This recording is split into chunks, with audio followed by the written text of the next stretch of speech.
Tollywood star actor Janasena chief Pawan Kalyan ఇక ఎమ్మెల్యేగా తన ప్రయాణాన్ని మొదలు పెట్టబోతున్నారని తెలిసిందే.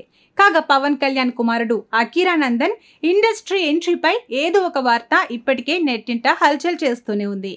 కాగా అకీరా నందన్ ప్రస్తుతం సోషల్ మీడియాలో ట్రెండింగ్ అవుతున్నాడు. ఏపీ ఎన్నికల్లో గెలిచిన తన తండ్రి పవన్ కళ్యాణ్ యొక్క ఎడిట్ ను నెట్టింట షేర్ చేసుకోవడం వైరల్ అయింది. అయితే ఇది కొంతమంది పవన్ అభిమానులను అసంతృప్తికి గురిచేస్తుంది. అకీరా నటనలోకి రావాలని అభిమానులు కోరుకుంటుండగా సంగీతం ఎడిటింగ్ పై అకీరా ఆసక్తి ఉన్నట్లు కనిపిస్తోందన్న టాపిక్ తెరపైకి వచ్చింది. ఇది అభిమానులకు కొంత నిరాశ కలిగిస్తోంది. ఈ నేపథ్యంలో అకీరాను యాక్టర్ గా రేణు దేశాయ్ అనుమతించరు అంటూ నెట్టింట కామెంట్స్ దర్శనమిచ్చాయి. దీనిపై మనస్తాపం చెందిన రేణు దేశాయ్ స్పందిస్తూ అకీరా నందన్ పుట్టిన క్షణం నుంచి నేను అతడికి మొదటి అభిమానిని అని దయచేసి అర్థం చేసుకోండి.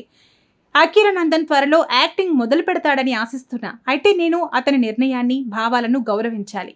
అకీరా నటనా రంగ ప్రవేశానికి సంబంధించి నన్ను ఎప్పుడూ అసహించుకోవడం మానేయండి. అతడి జీవితం అకీరా ఏం కావాలనుకున్నా అతడి తల్లిగా 100% సపోర్ట్ చేస్తానని సోషల్ మీడియా ద్వారా అందరినీ కోరింది రేణు దేశాయ్.